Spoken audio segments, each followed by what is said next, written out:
একটা দিনের জন্য আমি অপেক্ষা করি সারা বছর যে কবে আমার জন্মদিনটা আসবে।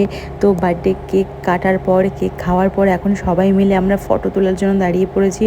তো সবাই মিলে একটা ফটো তুলে নিলাম। তো তারপরে এই যে পারভেজের নাচ, এই যেও আমাদের নাচো নাচো গানে নাচ করে দেখাচ্ছে। তো একটু লজ্জাও পেয়ে গেছিলো। তার তো ওই সকালে যাদেরকে দেখছো ওরা সবাই হচ্ছে আমাদের জন্য কোল্ড ড্রিঙ্কস নিয়ে এসেছে, আর হচ্ছে আমাকে একটা বড় ক্যাডবেরি সেলিব্রেশন দিয়েছে। তো পারভেজ দায়িত্ব নিয়ে সবাইকে কোল্ড ড্রিঙ্কস সার্ভ করছে। তো বেশ ভালোই মজা করছে, এ ওকে কাটি করছে, এ ওকে কাটি করছে। তো তারপরে আমিও দিলাম কোল্ড ড্রিঙ্কস আর কি সবাইকে। তো আমাদের এমএফজি স্টুডেন্টরা খুবই ভালো, ওরা খুবই মিশুকে, যারা সকালে আসে যারা রাত্রে আসে সবাই ভীষণ ভালো।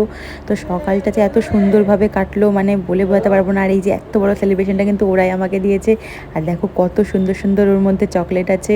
তো এটা আমি একা খাবো না, মলয়কেও দেবো। আর এই যে তোতাই আছে, তোতাইয়ের সাথে এখন খেলা হচ্ছে। তো ভিডিওটা কিন্তু এইটুকু নয়, পরে আমি আবার আসবো ভিডিও নিয়ে।